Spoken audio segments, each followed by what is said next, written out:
Hi to all, welcome to my channel study with Nancy. सभी को good evening and सभी को राम राम।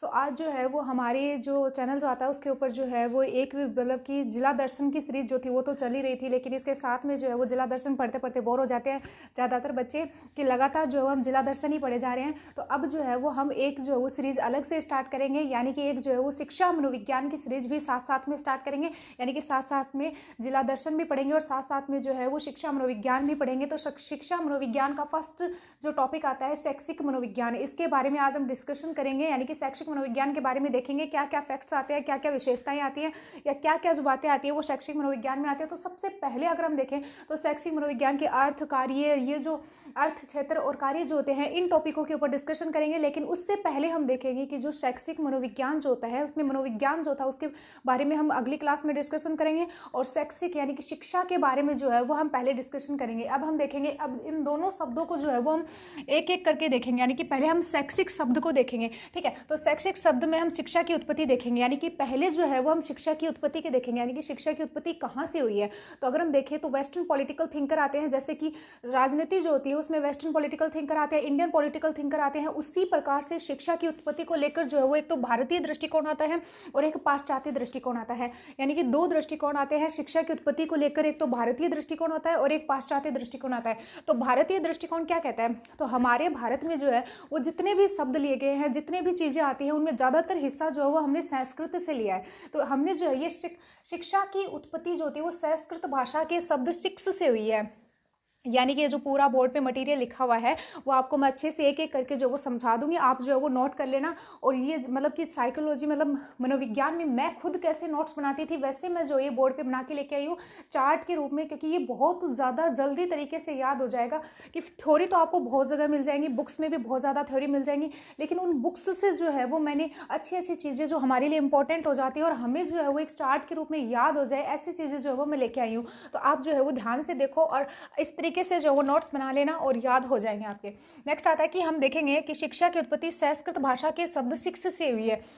तो हमारे भारतीय दृष्टिकोण के अनुसार शिक्षा शब्द की उत्पत्ति जो है वो संस्कृत भाषा का एक शब्द आता है जिसका नाम शिक्ष आता है। तो शिक्ष से हुई है। शिक्ष शब्द का अर्थ क्या होता है, तो इसका अर्थ होता है सीखना या सिखाना, यानी कि हम जो है वो किसी से सीख रहे होते हैं, यानी कि आप मुझसे सीख रहे हो मनोविज्ञान, तो यानी कि आप जो है वो भी शिक्षा ग्रहण कर रहे हो, ठीक है।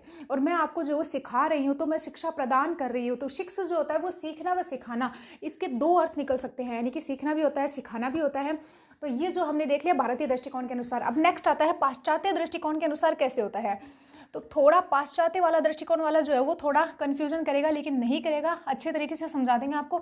भारतीय दृष्टिकोण आपके समझ में आ गया। नेक्स्ट आता है पाश्चात्य दृष्टिकोण। पाश्चात्य दृष्टिकोण जो आता है वो दो तरीके से आता है, यानी कि अंग्रेजी भाषा में जो है वो शिक्षा शब्द की उत्पत्ति कहाँ से हुई है, कैसे हुई है, कौन सा शब्द आता है शिक्षा शब्द के लिए, और लैटिन भाषा में कहाँ से हुई है। तो पाश्चात्य दृष्टिकोण जो आता है उसमें अंग्रेजी के लिए, अंग्रेजी में जो है वो एजुकेशन शब्द आता है, यानी कि अंग्रेजी में शिक्षा शब्द की उत्पत्ति एजुकेशन से हुई है, और लैटिन भाषा में एडुकेटम शब्द से हुई है। अब एजुकेशन शब्द जो आता है उसमें दो शब्द समाहित किए गए हैं, दो शब्द लिए गए। एक तो जो आता है वो एडुकेट आता है, यानी कि पालन पोषण हिंदी में, और नेक्स्ट आता है कि एडुकेस, यानी कि बाहर निकालना। तो पालन पोषण और बाहर निकाला कैसे याद होगा, तो एजुकेशन, यानी कि जब हम शिक्षा ग्रहण करते हैं तो हम अंदर ही अंदर जो है वो शिक्षा को पालते या पोसते रहते हैं समझने के लिए, यानी कि हम शिक्षा जो है वो ग्रहण करते रहते हैं, पढ़ते जाते हैं। और जब हमसे जो वो किसी ने क्वेश्चन करेगा, यानी कि जब कोई हमसे कोई प्रश्न पूछेगा तो अब तब जो है हम उस शिक्षा जो हमने ग्रहण की है उसको जो है वो उत्तर देंगे, यानी कि उसमें से उत्तर ढूंढेंगे और फिर उत्तर देंगे। यानी कि हमें कोई क्वेश्चन पूछता है, फिर हमें वो चीज़ पढ़ी हुई होती है, तब हम फटाफट सोचते हैं कि हाँ इसका आंसर ये होगा, तो हम वो देते हैं। यानी कि पहले हम शिक्षा जो होती है उसको एडुकेट करते हैं, यानी कि पालते पोसते हैं, और फिर क्या करते हैं हम बाहर निकालते हैं। तो ये होता है एडुकेस और एडुकेर। एजुकेशन से बना है एडुकेर और एजुकेस, दो शब्द बने हैं जो कि पालन पोषण जो होता है वो एडुकेट से रिलेटेड है, और एडुकेस जो होता है वो बाहर निकालना। नेक्स्ट आता है कि लैटिन भाषा के एडुकेटम शब्द से बना है, इसमें भी जो है वो दो शब्द सम्माहित किए गए हैं। एक तो जो आता है वो ई आता है जो अंदर से, यानी कि ई का मतलब होता है अंदर से, और डिको का मतलब होता है बाहर निकालना, यानी कि धक्को देर बाहर निकालना, यानी कि समझने के लिए कि आपको जो है वो मनोविज्ञान एकदम अच्छे तरीके से याद हो जाए। तो डिको का मतलब होता है धक्को देर बाहर निकालना, यानी कि हमारे अंदर जो ज्ञान है, अनुभव है, नॉलेज है, उस सभी बातों को जो है वो हम बाहर निकालते हैं। तो ये जो होता है वो एडुकेटम होता है लैटिन भाषा के। ये क्वेश्चन जो है वो बहुत बार पूछा गया है कि लैटिन शिक्षा का शाब्दिक अर्थ होता है कि हमारा जो बिहेवियर जो होता है, व्यवहार जो होता है, उसमें स्थायी और अस्थायी परिवर्तन आना। यानी कि जब हमारे अंदर नॉलेज हो जाएगा, जब हम ज्ञानी बन जाएंगे बहुत ज़्यादा, तो हमारे अंदर परिवर्तन तो आएंगे, चाहे वो परिवर्तन स्थायी होते हैं या अस्थायी होते हैं। यानी कि वो परिवर्तन कुछ टाइम के लिए होते हैं या फिर लॉन्ग टाइम के लिए हो सकते हैं, तो स्थायी व अस्थायी हो सकते हैं। व्यवहार में स्थायी व अस्थायी परिवर्तन आना शिक्षा का शाब्दिक अर्थ कहलाता है। ठीक है, नेक्स्ट अगर हम बात करें जॉन एडम्स के अनुसार क्या होता है, तो जॉन एडम्स के अनुसार, जॉन एडम्स जो था उसने शिक्षा का शब्द जो था वो द्विमुखी बताया है। यानी कि शिक्षा की परिभाषा व शिक्षा का शाब्दिक अर्थ जो था वो द्विमुखी बताया कि शिक्षा का शाब्दिक अर्थ होता है कि इसमें शिक्षक की भूमिका भी होती है और शिक्षार्थी की भूमिका भी होती है। ये पूछ लेंगे, बहुत ज़्यादा इंपॉर्टेंट है। जॉन एडम्स के अनुसार शिक्षा जो वो द्विमुखी होती है। जॉन एडम्स के अनुसार शिक्षा द्विमुखी होती है, जिसमें कि शिक्षक की भूमिका होती है और एक शिक्षार्थी की भूमिका होती है। नेक्स्ट आता है कि जॉन डीवी के अनुसार क्या होता है। जॉन डीवी के अनुसार शिक्षा जो होती है वो त्रिमुखी होती है, यानी कि जिसमें शिक्षक, शिक्षार्थी और पाठ्यक्रम तीनों की भूमिका होती है। मेरे अकॉर्डिंग जो माना जाए तो सही तो यही लग रहा है, यानी कि एक शिक्षक होता है और एक जो है वो बच्चा होता है, शिक्षार्थी होता है, लेकिन उन दोनों के बीच में अंतःक्रिया करने के लिए जो वो पाठ्यक्रम की भूमिका भी बहुत महत्वपूर्ण होती है। इसलिए आप ऐसे याद रखा करो कि मतलब आप जैसे स्कूल में जाया करते थे तो जैसे पहले पढ़ा करते थे ना, उस सारी बातों को जो अपने माइंड में रखना और फिर जो है वो पढ़ना। यानी कि जॉन डीवी बोलते हैं कि शिक्षा जो होती है वो त्रिमुखी होती है, यानी कि तीन मुखी होती है शिक्षा। कैसे होती है कि इसमें शिक्षक होता है, ठीक है, यानी कि आपका टीचर होगा, फिर उस टाइम आप स्टूडेंट थे और आप जो बुक्स पढ़ते थे वो आपका पाठ्यक्रम था। ये जॉन डीवी के अनुसार। जॉन एडम्स क्या कहता है, जॉन एडम्स कहता है कि एक जो था वो शिक्षक होगा और एक शिक्षार्थी होगा। बुक वाक को भूल जाओ, आप अंताक्षरी खेल लो, शिक्षक होगा और एक जो है वो शिक्षार्थी होगा, जॉन एडम्स के अनुसार। अब आता है कि नेक्स्ट आता है शिक्षा के प्रकार कितने होते हैं। नेक्स्ट आता है शिक्षा के प्रकार, यानी कि हमने यहाँ तक का जो था वो सारा कंप्लीट कर लिया। और एक हम देखेंगे कि एनसीईआरटी के अनुसार शिक्षा की उत्पत्ति या अर्थ क्या आता है। तो एनसीईआरटी जो है वो, हमारी एनसीईआरटी कहती है कि शिक्षा का अर्थ जो होता है वो हम एक संकुचित रूप से ले सकते हैं और एक व्यापक अर्थ ले सकते हैं। संकुचित अर्थ कैसे ले सकते हैं, तो 3R का कॉन्सेप्ट दिया है एनसीईआरटी ने। 3R का कॉन्सेप्ट में फर्स्ट जो आता है वो रीडिंग आता है, और सेकेंड जो आता है वो राइटिंग आता है, थर्ड जो आता है वो अर्थमेटिकल आता है। और व्यापक अर्थ में अगर हम देखें तो व्यापक अर्थ जो था वो किसने दिया था, तो गांधी जी के द्वारा भी व्यापक अर्थ को स्वीकारा गया था या लिया गया था या दिया गया था।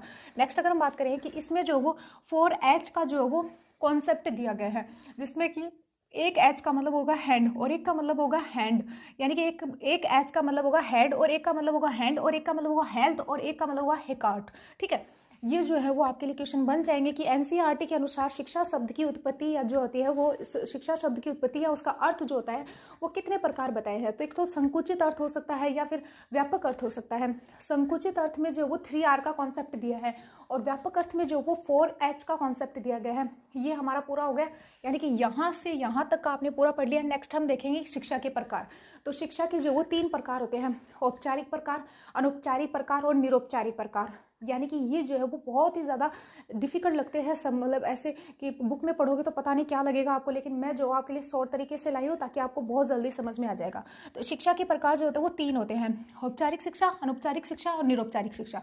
अब औपचारिक शिक्षा क्या होती है, यानी कि शिक्षा के निश्चित उद्देश्य होते हैं, निश्चित परिस्थितियां जो होती हैं वो औपचारिक शिक्षा कहलाती है। यानी कि औपचारिक शिक्षा क्या होती है, जिसमें कि कोई निश्चित उद्देश्य होता है और एक जो वो निश्चित परिस्थितियां होती है और उसमें जो शिक्षा ग्रहण की जाती है उसको हम औपचारिक शिक्षा कहते हैं। इसके अंतर्गत बालक और व्यक्ति सीखता है। एग्जाम के लिए स्कूल, यानी कि स्कूल में जो है वो आप जाते हो तो आप ऐसे सोचना कि आप जब 10th क्लास पास कर रहे होते हो, यानी कि 10th क्लास में होते हो, तब आपका निश्चित उद्देश्य होता है कि ये बोर्ड एग्जाम है और आपको ये क्रैक करना है या ये बोर्ड का एग्ज़ाम जो है वो आपको पास करना है।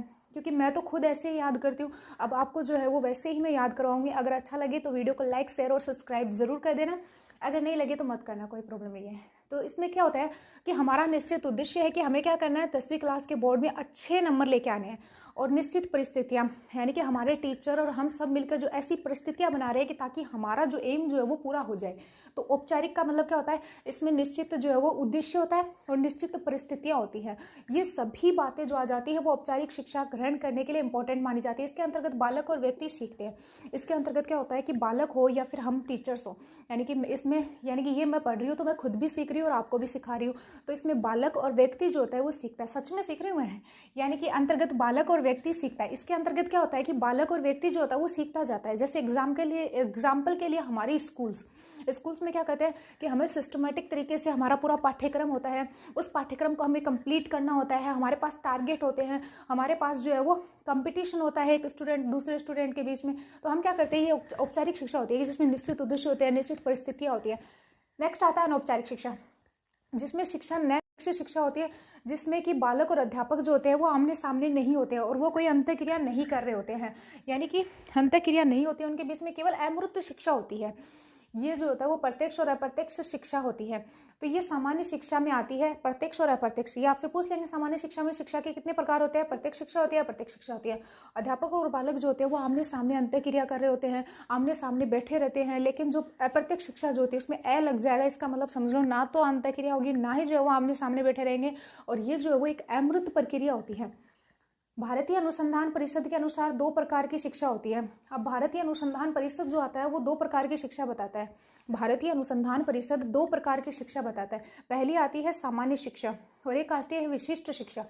यानी कि भारतीय अनुसंधान परिषद 2 प्रकार की शिक्षा बताता है, एक तो सामान्य शिक्षा आती है और एक जो है वो विशिष्ट शिक्षा आती है। अब आपका क्वेश्चन होगा कि सामान्य शिक्षा क्या होती है, तो स्कूली शिक्षा व किसी विशेष व्यवसाय के लिए तैयार नहीं करने वाली शिक्षा जो होती है वो सामान्य शिक्षा होती है। सामान्य शिक्षा यानी कि हम ऐसे बोलते हैं कि जनरल सा नॉलेज लेते रहते हैं, यानी कि सामान्य शिक्षा में हम किसी एम को अचीव करने के लिए या फिर हम किसी भी व्यवसायिक शिक्षा नहीं ले रहे होते हैं। ये शिक्षा जो होती है वो ऐसे नॉर्मल होती है, ऐसे याद रखना, सामान्य होती है एकदम। तो सामान्य शिक्षा जो होती है वो स्कूली शिक्षा व किसी विशेष व्यवसाय के लिए तैयार नहीं करती है। यानी कि सामान्य शिक्षा जो होती है वो सामान्य, हम क्या करते हैं कि फर्स्ट क्लास से लेकर 10th क्लास तक जो वो हमारी सामान्य शिक्षा चलती रहती है, यानी कि 12th क्लास तक भी जो वो हमारी सामान्य शिक्षा चलती रहती है। यानी कि हमें जो है वो पढ़ना है, ये सामान्य से होता है, यानी कि हम किसी व्यवसाय के लिए जो है या किसी व्यवसायिक कार्य करने के लिए ये शिक्षा ग्रहण नहीं कर रहे होते हैं। और विशिष्ट शिक्षा यानी कि ऐसे समझो कि विशिष्ट हमें जॉब चाहिए होती है, यानी कि जॉब के लिए जब हम शिक्षा ग्रहण कर रहे होते हैं तो वो विशिष्ट शिक्षा हो जाएगी। और वो क्लासिंग स्कूलिंग करते रहते हैं तभी वो सामान्य शिक्षा होगी। सामान्य शिक्षा स्कूली शिक्षा को कहा जाता है, सामान्य शिक्षा स्कूली शिक्षा को कहा जाता है क्योंकि इसमें किसी विशेष व्यवसाय के लिए तैयार नहीं करते हैं। स्कूल में क्या आपको विशेष व्यवसाय के लिए तैयार करते हैं कि हम आपको जो है वो ये व्यवसाय खोलना है, ये खोलना है। विशिष्ट प्रकार की शिक्षा जो होगी वो आपको व्यवसाय के लिए तैयार करेगी, ऐसे याद रखना। सामान्य शिक्षा में स्कूली शिक्षा किसी विशेष व्यवसाय के लिए तैयार नहीं करती है और विशिष्ट शिक्षा में बालक या व्यक्ति व्यवसाय के लिए तैयार किया जाता है। और विशिष्ट शिक्षा जो होती है उसमें कोई बालक या व्यक्ति जो होता है उसको व्यवसाय के लिए तैयार किया जाता है। नेक्स्ट हमने यानी कि शिक्षा के प्रकार सभी देख लिए हैं और शिक्षा का अर्थ और देख लिया है। अब हम देखेंगे शिक्षा की परिभाषा। तो शिक्षा की परिभाषा में गांधी जी क्या कहते हैं कि शिक्षा बालक के सर्वोत्तम विकास में सहायक होती है। यानी कि महात्मा गांधी जी के द्वारा शिक्षा की परिभाषा दी गई, उसमें कहा गया है कि शिक्षा बालक के सर्वोत्तम विकास में सहायक होती है।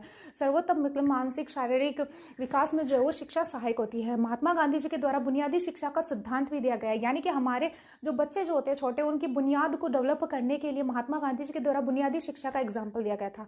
तो महात्मा गांधी ने कहा था कि बच्चे का सर्वोत्तम विकास करना ही जो वो शिक्षा का मेन एम होता है, या शिक्षा बालक के सर्वोत्तम विकास में ही सहायक होती है।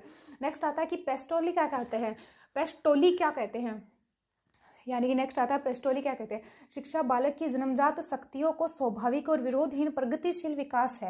यानी कि शिक्षा जो होती है वो बालक की जन्मजात शक्तियों, यानी कि बालक में जो जन्मजात रूप से जो शक्तियां मिली हुई है उनका स्वाभाविक व विरोधनिक व प्रगतिशील विकास होता है। नेक्स्ट आता है कि स्वामी विवेकानंद जी क्या कहते हैं कि मनुष्य में अंतर्निहित योग्यताओं को व्यक्त करना शिक्षा कहलाता है। यानी कि स्वामी विवेकानंद जी जो थे वो बहुत ही ज़्यादा आंतरिक भावना यानी कि ज्ञान से रिलेटेड थे। तो वो ये कहा करते थे स्वामी विवेकानंद जी कि मनुष्य में आंतरिक योग्यताओं को व्यक्त करना जो होता है वो शिक्षा कहलाता है। स्वामी जी कहते थे कि मनुष्य में आंतरिक योग्यताओं को व्यक्त करना शिक्षा कहलाता है। यानी कि स्वामी विवेकानंद जी जो थे वो मनुष्य में अंतर्निहित योग्यताओं को व्यक्त करना शिक्षा कहलाता था।